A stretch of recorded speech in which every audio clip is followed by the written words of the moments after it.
Hello there. We're trying a new thing. This is the Matt and Andy show. Name forthcoming, but Like all of our shows. right. But we're actually trying to launch a formal new show that might turn into a podcast. Who the heck knows? This might be the only one we do. But what we want to do with this show is talk about where collecting meets nostalgia and meets markets, and we want to try to tell a story, preferably about a dead card game from years past, or it might be something else, sort of a weird collecting market. The fact is, the world's a really weird place, and we would love to find ways to explore how weird it is. And collectors are even weirder, right? I mean, look at the two of us. Yeah, exactly. So, Yeah. I think that what we're going to try to do with this, the format's going to take is each of us is going to kind of prepare a story for the other one. This week is our first episode, and Andy has a really great story that I'm eager to hear. So, Andy, do you want to kind of take it away, set the scene, and I'm just going to enjoy the ride here with the audience?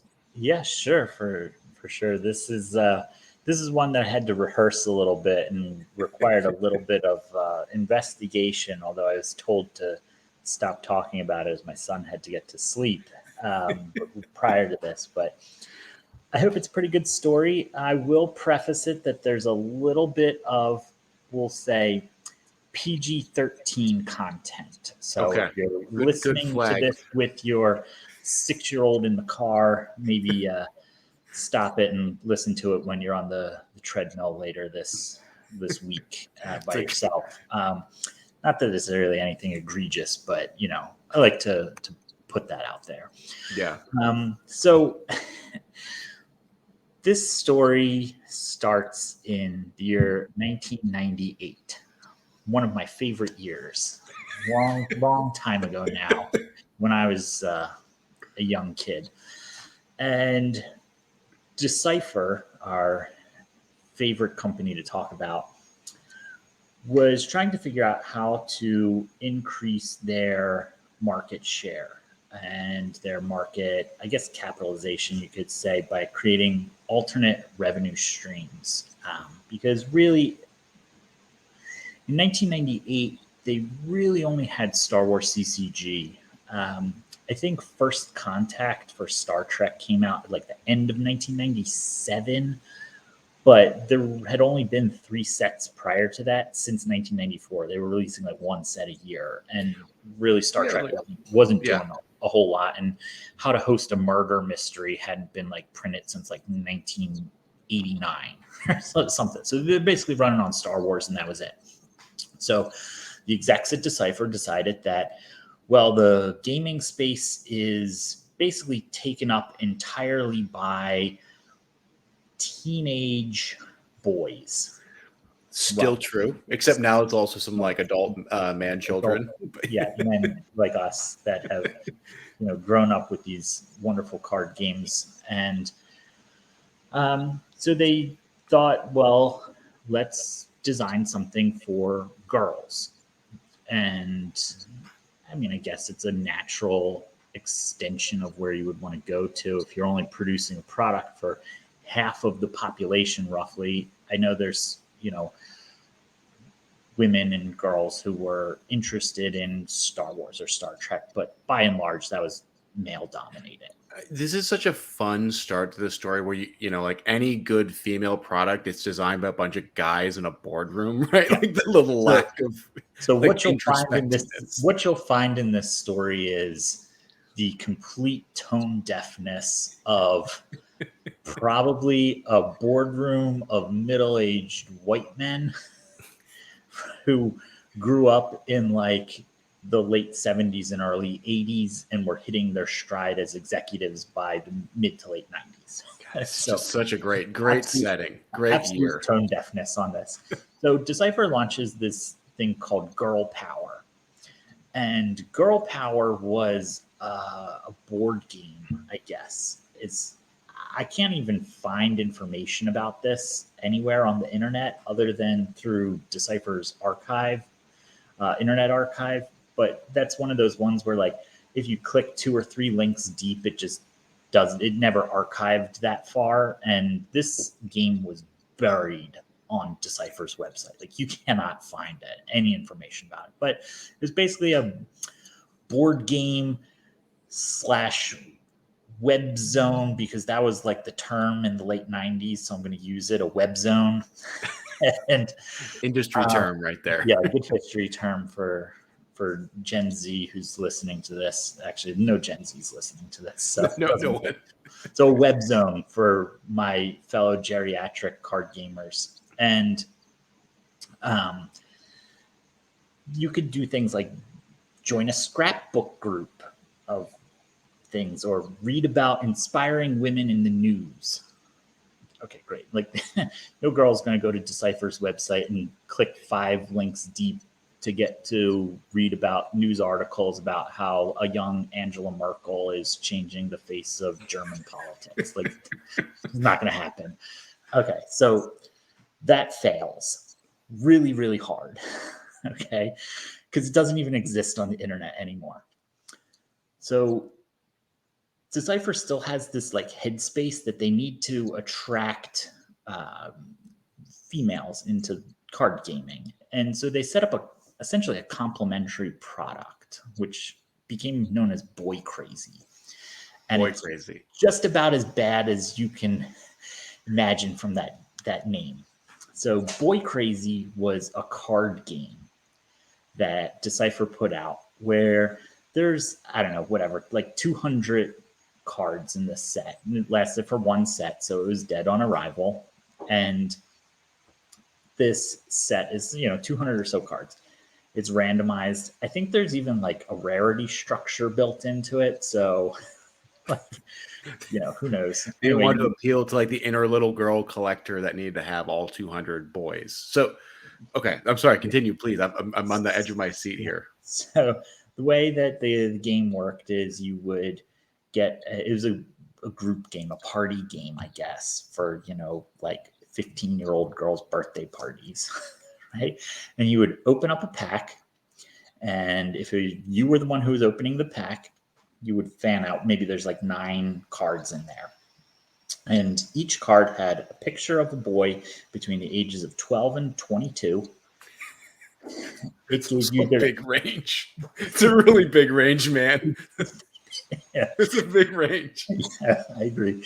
So it gave you some of their basic like demographic stats, like their name, their hair color, their eye color. It gave you their zodiac sign because, right. You need that. Girls love astrology or something. I don't know. It's like the focus group said to do that, right? Yeah. And it would tell you like their favorite likes. And there's like some really just dumb stuff on those things. And then it gave you like a little biography caption about them. What was their favorite food? What type of car is their favorite car? Who's their favorite band? So you'd get some like late 90s kid, Zeke, and he likes, Limp Bizkit, and his greatest achievement in life is, grinding some rails and Tony Hawk Pro Skater 2 type, wording and action. And I really dislike this term, but it's a perfect use for it. And that's the word cringe. And that's what this game is. It is really cringy, really, really cringy. So basically, you're a girl, you'd open up a pack. Maybe there's like 8 or 9 cards in it, whatever. You secretly choose one of the cards, one of the guys in the pack that you're most attracted to based on the information that you've got on the card as well as their image. And then you would secretly write down why you're attracted to this person. Then each of the other girls that's in the group would also secretly write in a ballot who they thought you were most attracted to based out of the offering. Okay. So it's like kind of like an apples to apples, or like, crimes against humanity, or whatever. Yeah. Roughly, right? It's kind of party game-ish here, but like really, really cringy party game for like 15-year-old girls.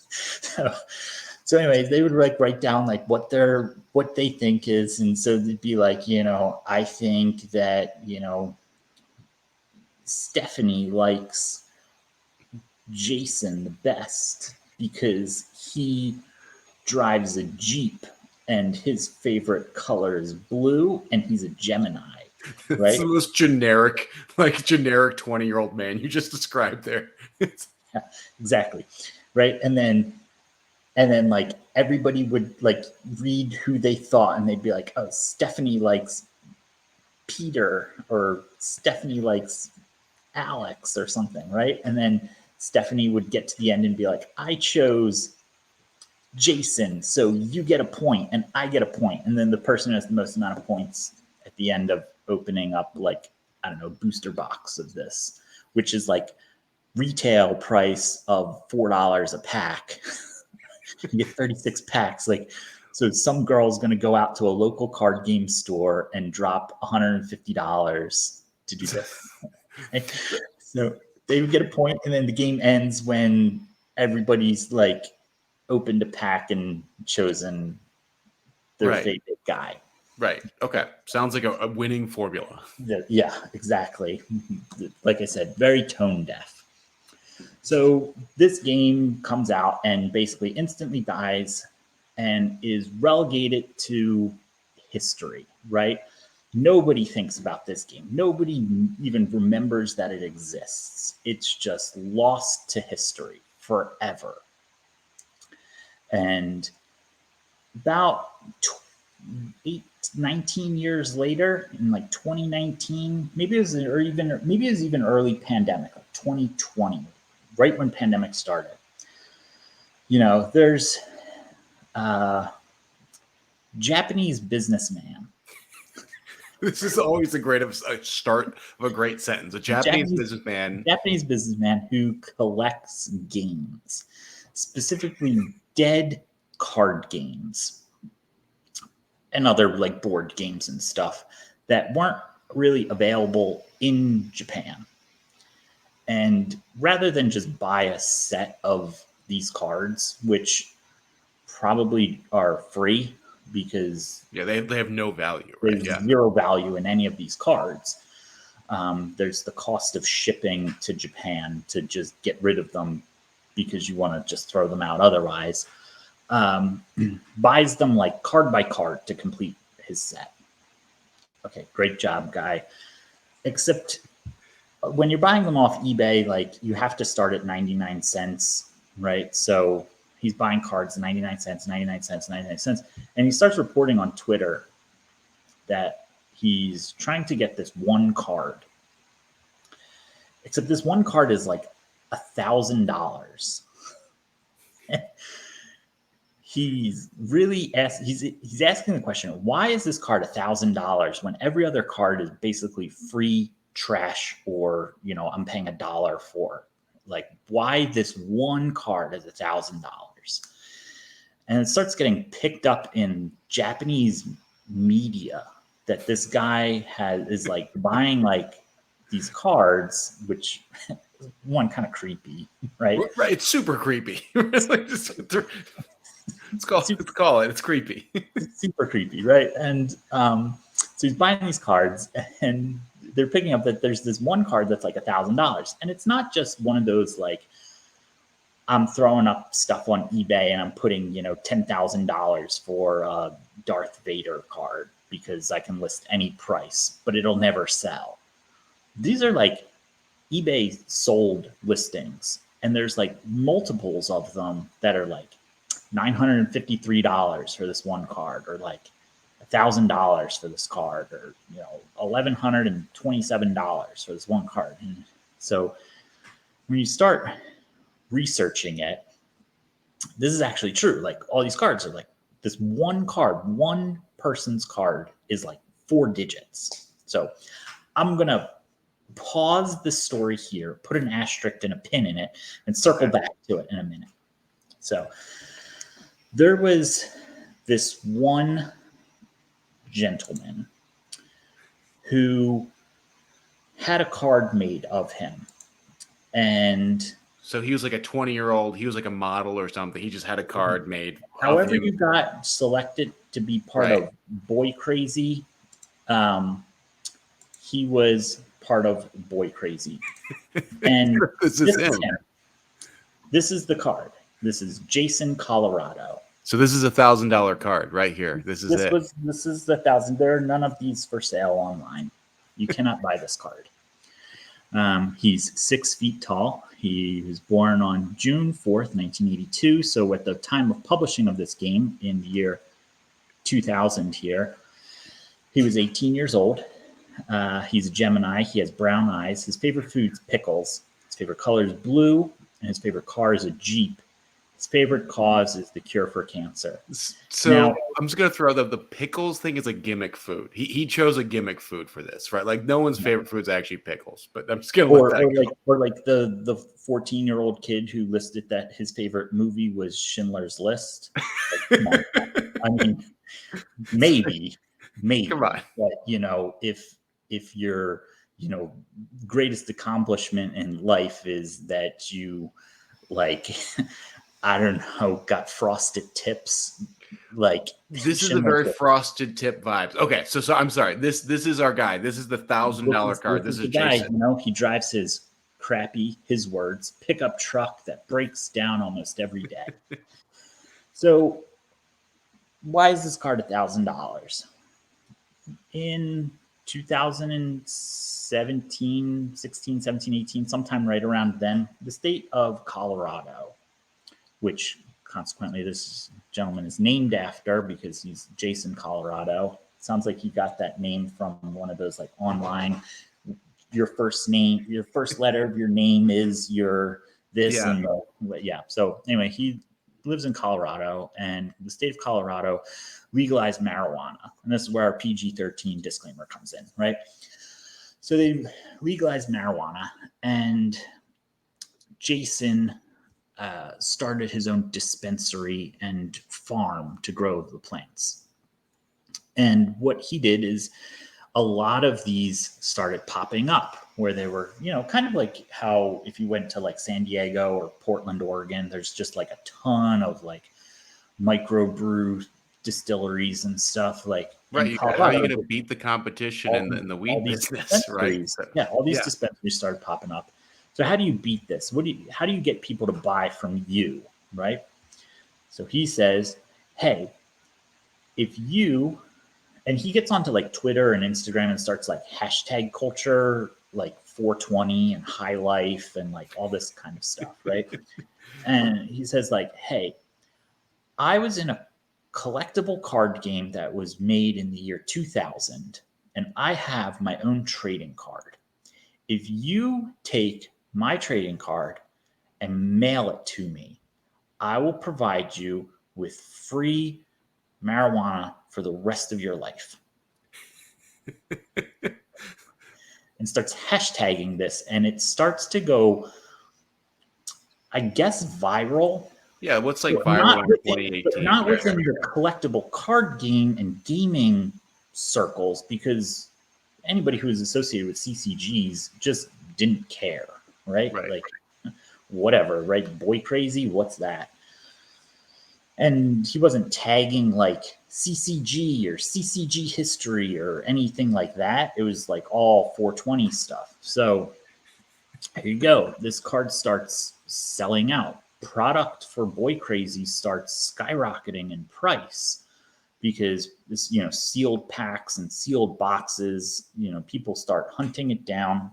They're paying like $1,000, $2,000 for a box because I don't know what the rarity is. I mean, he's got a little star next to his copyright line. Maybe it's a rare, maybe it's, I don't know, right? But you could open one, you might open 5. If you open 5, you pass them out to your friends. They all mail them in, right? Like, it's a pretty good promotion if that's your thing, right? Because it's for life, or probably as long as the dispensary is open and running in business, right?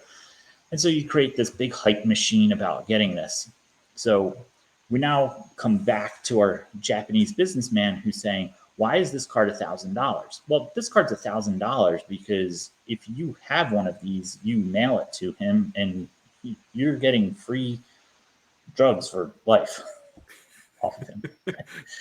And Yeah, all the other cards are absolute garbage, waste of paper. I mean, the paper is worth more than, the ink is worth more than the paper it's printed on, right? The cards are valueless except for this one, which you So is just this can't buy promotion now. still valid? Like, if I believe anybody, it is. it is I still believe it valid. is. Yeah. So, I mean, that's honestly just like a crazy lottery story, right? Like you can open up it's a scratch off, right? Like you can open up a pack of cards and get $0 out of it. You can open up a pack of cards and get $1,000, and I'm assuming that's just a great price for that product for life, right? Like, So what's so fascinating about this story to me is that there's like a clash of, you know, one internet culture where you have like Twitter like descending on these CCG groups are just like, wait, who are you Twitter people? Like who are you Twitter weed people that are now coming into like our little like, CCG dead, circles and like, CCG groups. yeah, we have no context to like where you came from and why there's so many of you. And then you're like skyrocketing the value of Right, this and it's very and it's weird not product. like you're gonna sell literally any of the other cards, Right. just this one. So, what is the value of the sealed product today? So, I guess the Japanese businessman he kind of raised this like this is happening, but what was there a conclusion to the story, or did he get his collection? I don't know. That part never got reported on. If you're out there, Japanese businessman, one, I'm sorry I made fun of you for saying you're creepy. You are kind of creepy, but But reach out if I this somehow hope gets to you you. got your collection. That's the Dead CCG motto is empowering others to complete their collecting goals. So Do you yeah, have a couple other stills or pictures? If we ever turn this into a podcast or an audio, I guess folks will miss out. But I'd love to see some of the other like promotional stuff. sure. Um, So this was the card, but this was a real game that Decipher promoted, and they had their own website for Boy Crazy, and Boy Crazy's website was pretty wild. Um, Let me see if I can switch over to that here, and it really looks like it was one of those things that you just didn't want to go to. so This is the landing page of the Boy Crazy website, and the website was actually just www.boycrazy.com. So it's, you get your tagline here. It's real boys for real girls. this is like so this just looks like it was designed by a predator, right? Like if I could have like a predator design a website, that's what this would be. So Yeah. I'm going to try to describe it. It has a range of boys and men in the top right that go across like range of ages, and Yeah, then like like a there's one weird, kid that here that looks like he's about 12, and there's one person who looks like they're about 22, which yeah, he's like a member of NSYNC essentially. Like it's just a weird range of ages, like a weird everything about this is creepy to me.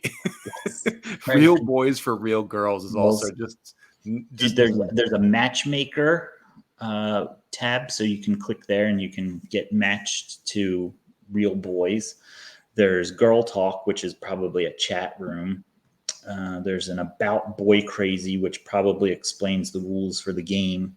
A Cool Happenings, which probably is self-explanatory that it's all about cool happenings of the year 2000 for girls ages 12 through 22. And then there's a it's such a year, goofy age range, right? That's such a bizarre age range. yeah, like the 22-year-old girl is gonna have different priorities in life than a 12-year-old for sure. There's a yearbook. Who knows what that was? Probably so you could like create friends on here and have like a friend, then you could like sign each other's yearbooks. Like I said, this is really tone deaf. Yeah. And then there's a member sign in and a register here. So you can, you have to be a member to get in to start talking to real boys. This has that like, you remember that episode of The Simpsons where Lisa starts like the phone line to talk with like that one celebrity, and it's like $15 a minute. Something. Yes. Yeah, I forget who she's talking, but yeah, this is got that. And then there's a big like for lack of a better term, a big dumb button at the bottom that Vote says for the boy of the vote week. for the boy of the week. And then you have 4 days, 23 hours, and 18 minutes left to vote for which boy you think is. So I guess this is here's an interesting fact. This might be the first digital version of a card game, right? Ooh, that's some interesting trivia right there. That's Because some, because the game itself was open up a pack of cards and you're basically voting for the boy that you think is the would make the best match for you. So if you can click and vote on which boy, you're essentially playing the game, right? And then yeah. so we'll I'll just claim it that Boy Crazy is the first online card game. This is Okay. I buy it. You know, the, someone prove us wrong. the proto alpha version of Magic Online. Andy, thank you for sharing this story, and I'm hoping that in future episodes, this is the kind of content. It may maybe not be this funny, but I'm hoping it's this interesting, and we can kind of capture why things skyrocket in value, why there's goofy market trends, and that's and kind of focus on dead card games, but we'll do other stuff as well. But this is our first pilot episode, so we'll see how it goes and how it's received. But we're hoping to record a few more of these. Please leave your thoughts and comments on, should we cover these topics. We have a whole idea board, but we're looking for more ideas. But this has been a really fun story to explore. Any final thoughts, Andy? I'm glad you enjoyed it. It was something that came to my attention maybe a couple years ago, and I've just kept it in my back pocket as a great story to tell people. As hopefully this isn't setting the bar too high, right? We're like, okay, all these, we're gonna mostly do more dorky stuff, but this one's just a lot of fun. Yeah, for sure. All right. Well, thank you for listening to my story. Yeah, no, thanks for sharing it, Andy. And to the audience that's made it this far, thanks for listening. And we're hoping to make this a regular thing twice a month, maybe. But we'll see how we do. But it's been a really fun pilot episode. So we'll subscribe, and share this content. That's right. That's you got to plug it. All right. We'll see everybody next time. All right. Thanks.